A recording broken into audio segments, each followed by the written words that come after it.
بعضی کسان وي هغوی د فصلونو کار کوي یا د میوو کار کوي یا د پل فروټ سبزیانو کار کوي.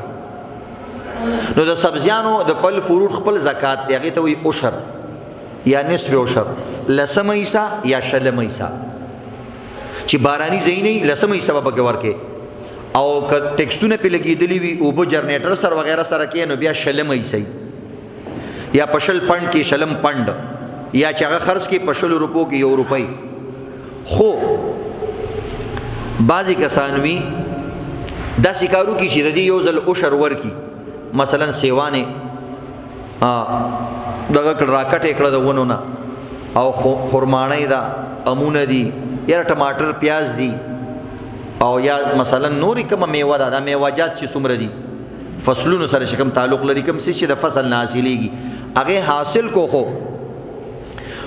کولډ سټور چې کوم وي د دې دپاره چې کوم سټورونه جوړ شوي د دې حفاظتي یخ سټورونه وي چې دا شی خراب نشي. بعض کس هلته شی کېدي چې زه دا به بله میاشت کې خرڅ کړم، دا بله میاشت کې خرڅ کړم، دا بې چې د ذخیره اندوزي په غرض باندې نه وي او ریټ نه ګرانېږي، یو انسان ځان له یو شی سټور کولی شي. نو که یو ځل د دې خرمانو، د دې پیازو، د دې ټماټرو، د دې امونو، سیوانو یا هر قسمه فصلي شی دی د هغې د مثلا عشر ورکړی دی، آیا یو سړي کاله پورې هغه کېغوستو؟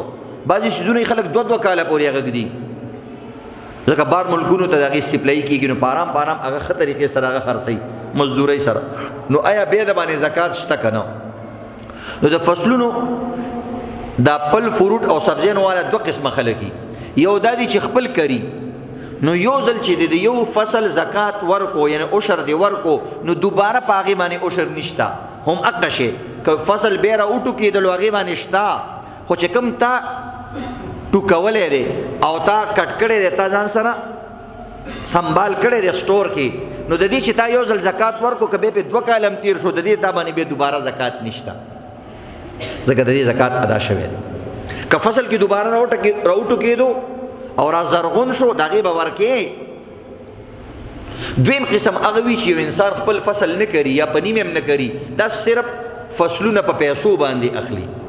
دویم کس هغه وي چې دا یو باغ یې واغستو یا د هغې کریټونو کې مال واغستو یا د اړتیانو نه یې واغستو او دا مال یې ځان له کولډ سټور کې کېغوستو، هغه یخ سټور چې وي د واورې سټور، هغې کې دا مال ځان له سنبال کو. نو دا سړی به کال 2 کاله پورې دا پروت وي، دا به هر کال زکات ورکوي، ځکه دا فصل والا نه دی، دا تجارت والا، دا تاجر دی